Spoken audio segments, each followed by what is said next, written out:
Hoje eu quero conversar com vocês sobre uma dúvida que já deve ter passado na sua cabeça e na cabeça da maioria das mães e dos pais. Será que eu estou protegendo demais o meu filho? Será que eu estou criando o meu filho para ser um adulto fraco? Essa é uma dúvida comum, porque na verdade ninguém quer ver o seu filho sofrer. Porém, quando a gente tira todo o sofrimento dos nossos filhos, a gente tira também a capacidade deles crescerem e amadurecerem.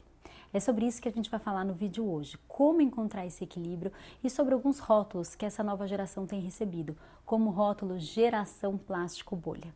Se você gosta desse tipo de conteúdo, já curte esse vídeo, compartilha com outras pessoas, com o marido, com a avó, com o pai, mãe, outras famílias, porque isso ajuda muito o alcance do nosso canal. Também comenta aqui todas as suas dúvidas e todas as suas percepções sobre criar os filhos. Vamos lá? Tem muita gente chamando a nova geração de geração mimimi, geração Nutella ou geração plástico bolha. Esse é um termo que tem sido muito conversado nas rodas de conversa, tem sido muito discutido e já chegou também nas redes sociais. É um termo que mostra uma geração super protegida, em que os pais não deixam as crianças sofrerem nada, nenhuma frustração. E aí eu trago uma reflexão. Primeiro, eu não gosto desses rótulos, tá? Para as gerações. Eu vou falar um pouquinho mais para frente disso. Mas eu acho que é sempre importante a gente fazer análises da sociedade e corrigir rotas. E aí a minha pergunta é, será que esses rótulos são realmente para essa nova geração, culpa dessa nova geração? Ou será que esses rótulos vêm de como nós, adultos, estamos educando essa nova geração? Será que esses rótulos dizem mais sobre essa geração ou sobre nós? Importante a gente fazer essa autocrítica, porque muitos pais hoje têm medo de frustrar os seus filhos, né? Tem medo de falar não para os seus filhos. Às vezes os pais estão trabalhando muito, com agendas muito corridas, e quando eles estão presentes na vida dos seus filhos, eles não querem problema ou eles querem manter um momento agradável, e aí eles acabam não educando. Nós, mas principalmente os nossos pais, vêm de uma geração muito autoritária, né? Vêm de uma educação muito autoritária. Aquela educação onde a criança era pouco vista, onde a criança era pouco ouvida, onde a criança obedecia por medo das punições, muitas vezes punições físicas, né? E não de um lugar de educação, não de um lugar de respeito. E aí, quando você vive algo às vezes muito drástico, muito brusco, você acaba correndo, né, para um outro extremo. Então, se eu sofri tudo isso que me fez super mal, o meu filho não vai sofrer.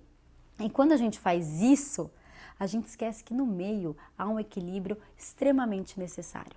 É claro que o movimento de sair do autoritarismo era um movimento importante, mas também ir para uma permissividade, onde a gente hiperprotege os filhos, não deixa as crianças sofrerem nada e se frustrarem em nada, também não é benéfico. Existe um meio do caminho que é uma educação respeitosa, onde as crianças elas são vistas, elas são ouvidas, elas são acolhidas, mas elas também recebem educação de caráter, de limites, de regras, de valores, virtudes e de habilidades de vida, né?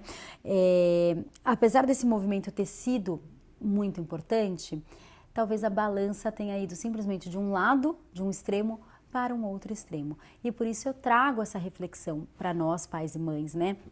Porque a gente não pode, não deve, a gente não quer ver os nossos filhos se frustrarem, mas a gente não pode ter medo dessa frustração. A gente precisa enxergar essa frustração como, na verdade, uma oportunidade. Claro que eu não estou falando para ninguém criar uma frustração desnecessária na vida das crianças, mas frustrações normais, a gente tem a oportunidade de estar ao lado deles para ensinar como lidar, como passar por elas, o que é muito melhor ao invés de simplesmente evitar que essa frustração aconteça. Vamos falar um pouquinho sobre o que é super proteger as crianças. Super proteger não é amar demais. Isso pode ser muito confundido, mas amar não significa super proteger. Super proteger é interferir demais, é não permitir que a criança experimente a consequência natural das suas ações. É não permitir que a criança viva qualquer tipo de frustração. É tirar do caminho dela qualquer dificuldade, antes mesmo que ela perceba que essa dificuldade existe. A intenção é boa, de novo, ninguém quer ver o seu filho sofrer, né? Mas o efeito, principalmente no longo prazo, é ruim. Porque o sofrimento, ele faz parte da vida. E é no sofrimento que a gente cresce, é no sofrimento que o nosso caráter é moldado, que o nosso caráter é lapidado. E quanto mais cedo a criança aprende a lidar com ela mesma, com as suas emoções, mais forte ela vai ser no futuro. E aí o que as crianças, e quando a gente, e o que a criança perde quando a gente super protege elas? Lembra que eu falei super proteger, interferir demais? A criança, ela perde a chance de desenvolver resiliência, né? Que é passar por uma dificuldade e se manter firme, não perder, né, a confiança. Então ela perde também a chance de desenvolver autonomia, afinal eu tiro todos os desafios, todas as dificuldades, ela não precisa resolver nada. Ela perde a percepção de que é capaz. Quando na primeira tentativa frustrada de encaixar um bloco, você vai lá, pai e mãe, e encaixa para ela, você está tirando dela o gosto de sentir de que ela é capaz. Né? E isso vale para outros exemplos ao longo da vida, conforme a criança vai crescendo. Além disso, as crianças ficam mais inseguras, mais ansiosas e mais dependentes de aprovação. Dois grandes pilares que as crianças precisam para crescer de forma saudável é pertencimento, ou seja, a criança sentir que ela pertence à família dela, ao lar dela, que é o primeiro e mais importante círculo social. Então ela precisa ter esse sentimento de pertencimento e ela precisa ter o sentimento de importância, ou seja, eu faço a diferença aqui. Se a criança ela não tem nenhuma oportunidade de mostrar que ela faz a diferença, ela não agrega nada, ela não ajuda em nada porque a gente faz tudo para ela pode fazer o que ela quer, ela não sente que ela tem importância, ela não sente que ela é capaz, que ela não desenvolve a autoestima saudável, né? E o pior de tudo, elas vão começar a crescer imaginando que o mundo deve algo a elas, que o mundo lá fora é igual de dentro da casa dela. Se dentro da casa dela ela reina e todo mundo faz tudo para ela, ela vai achar que o mundo lá fora é assim. E a gente sabe que o mundo não é assim. E aí o que acontece? A criança que vira um adolescente, vira um adulto, que conhece o mundo como ele é, começa a descobrir, começa a se sentir injustiçado, vítima, e não consegue sair do lugar. E não consegue alcançar os seus sonhos e não consegue chegar em todo o seu potencial. Então, quando a gente fala sobre hiperproteger, sobre superproteger, a gente está falando sobre tirar todo o potencial que uma criança tem para se tornar um adulto que vai fazer a diferença no mundo. E o que realmente faz a diferença para preparar as crianças para a vida? É você deixar o seu filho passar por uma dificuldade com você ao lado dele. Não é sobre largar o seu filho na dificuldade, na frustração, dizendo, ó, se vira, a frustração é essa. Mas está em você ajudá-lo, você guiá-lo quando a dificuldade aparecer. E essa é a grande beleza da primeira infância, de 0 a 6 anos, que é quando a criança está mais aprendendo, o cérebro dela está mais se moldando, é quando a criança é mais vulnerável a tudo que acontece em volta dela, é quando ela está mais na presença dos pais. E os pais, né, estão presentes com ela, não só nos momentos felizes, mas também nos momentos desafiadores, para mostrar para elas que os momentos desafiadores vêm e passam. E que juntos a gente vai passar por esse momento. E eu vou te mostrar que você é capaz. Né? Essa ótica é muito lindo. É você dizer para o seu filho, eu sei que é difícil, mas você dá conta. E eu tô aqui do seu lado. Vou dar um exemplo muito bobo, mas que, por exemplo, é a criança que quer comer um doce e ela fala que ela quer comer o doce e o pai fala, não, o doce agora não. E a criança se frustra, o que é natural, ela se joga no chão, às vezes ela briga, às vezes ela chora.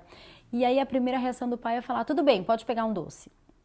Ao fazer isso, você pode ter resolvido o problema super momentâneo, que é de fato, a criança agora pode comer o doce, parou o choro, parou a birra, tudo ficou bom. Mas você deixou de segurar um limite importantíssimo. Se esse é o limite da sua casa, né? Eu estou dando o exemplo aqui do doce, mas poderia ser um outro limite maior e mais importante. Se você abre mão do seu limite porque a criança se frustrou, pouco você ensina para ela. Né? Nós pais e mães, precisamos ter maturidade quando a gente pensa nos limites. Quando você coloca um limite na vida do seu filho, você não pode colocar esse limite esperando que o seu filho vai ter a maturidade de olhar para você e falar, muito obrigada por ter colocado esse limite, obrigada pai por não me deixar comer o doce agora, eu entendo que você está fazendo o melhor por mim. Essa é uma resposta que a gente não vai ter das crianças. Então a gente precisa parar de querer que ao colocar um limite, a criança reconheça que aquilo é bom. Né? Por isso que o limite ele tem que sair de um lugar que faz muito sentido para nós e um lugar que a gente está seguro de que é o melhor para os nossos filhos, porque aí ele não muda, independente se a criança chora ou não, mas você pode estar ao lado dela durante essa crise de frustração. Você pode falar para o seu filho, olha, eu sei que você quer comer doce, eu também gosto de doce, é gostoso, mas agora não pode comer. tá? Quando puder comer, o papai vai te avisar, o papai vai deixar e vai ser um momento muito legal. Agora não. Você pode estar ao lado do seu filho durante a frustração, você pode acolher, você pode olhar o seu filho, mas você pode fazer ao mesmo tempo isso colocando e firmando os limites. Tem um estudo muito legal de Harvard, que eu até separei aqui para vocês, que acompanhou pessoas por mais de 80 anos, e é um estudo super famoso, que virou uma mega referência, que mostra o que mais influencia o sucesso, a saúde e a felicidade das pessoas. E o resultado desse estudo foi que o dinheiro, o status e as notas altas não são os principais fatores para garantir esse sucesso, essa felicidade, essa saúde. Pelo contrário, o que garante isso são as habilidades de vida. Eu até anotei elas aqui para falar para vocês. Uma das habilidades que o estudo cita é a capacidade de se relacionar. Só consegue se relacionar quem tem a capacidade de escutar a opinião do outro, de se colocar no lugar do outro, de entender que as coisas não são só sobre você. Isso a gente vai aprendendo desde a infância. Outra habilidade de vida é a capacidade de gerenciar emoções. Então, quando a gente ensina para os nossos filhos que a frustração vem e ela vai embora, a gente ensina para os nossos filhos que eles são protagonistas das suas emoções e não vítimas delas, né? Eu tenho um vídeo muito legal falando sobre emoções aqui, depois dá uma olhadinha. Outra grande habilidade de vida que o estudo mostra é superar frustrações, que é o que eu falei. A criança fica triste, mas depois vem a alegria, né? A gente mostra que a frustração passa. E a quarta habilidade de vida que eu coloquei é criar vínculos significativos. A gente só cria vínculos significativos quando a gente enxerga o outro, quando a gente se torna vulnerável para o outro. E isso vem também da gente ser capaz de identificar as nossas falhas, ser capaz de olhar para dentro com um olhar crítico, e tudo isso vem da resiliência. Ou seja, aquilo que a gente desenvolve na infância, nos momentos difíceis, com a presença dos nossos pais, nos ajudam a criar habilidades de vida que nos dão sucesso no futuro. Isso não vem com tela, não vem com brinquedo, não vem com super proteção. Isso vem do cotidiano, isso vem da vida real, vem da rotina, vem dos limites e vem da presença amorosa dos pais. E aqui eu vou colocar uma opinião minha pessoal que eu queria muito trazer para vocês refletirem, né? É muito fácil falar mal dessa geração, mas nunca me caiu bem falar mal da geração dos meus filhos ou falar mal dessa próxima geração, que é o futuro. Então, como é que eu posso falar, eu pai, eu mãe, falar mal da geração dos meus filhos, principalmente eu, educadora parental, que sei da importância da minha palavra na vida do meu filho, como é que eu vou falar que a geração dele é fraca, que a geração dele é uma geração mimimi? Eu não posso falar isso, eu preciso acreditar na geração dos meus filhos e eu preciso acreditar que eu sou muito protagonista na criação dessa geração. A verdade é que essa geração ela tem coisas incríveis também. Ela tem crianças muito mais conscientes do que nós éramos. Crianças muito mais sensíveis ao outro e sensíveis ao espaço. Crianças questionadoras, crianças criativas, crianças abertas. Essa geração tem um coração que sente.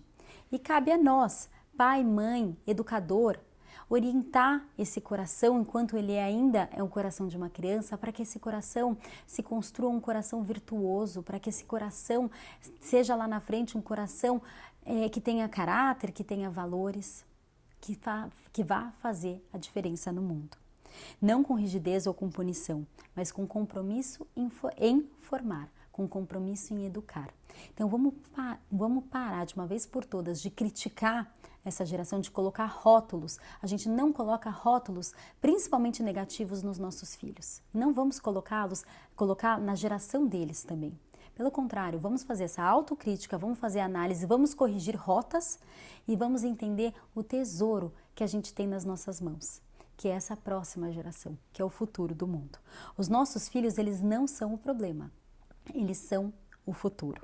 Cabe a nós, como eu falei, prepará-los para chegar nesse mundo com força, com consciência e com caráter. Então, a geração dos nossos filhos, a gente precisa ter orgulho de dizer, vai fazer a diferença. E eu deixo para encerrar esse vídeo uma pergunta para vocês pensarem e refletirem. Você está criando o seu filho para evitar o sofrimento ou você está criando o seu filho para atravessar o sofrimento com ele?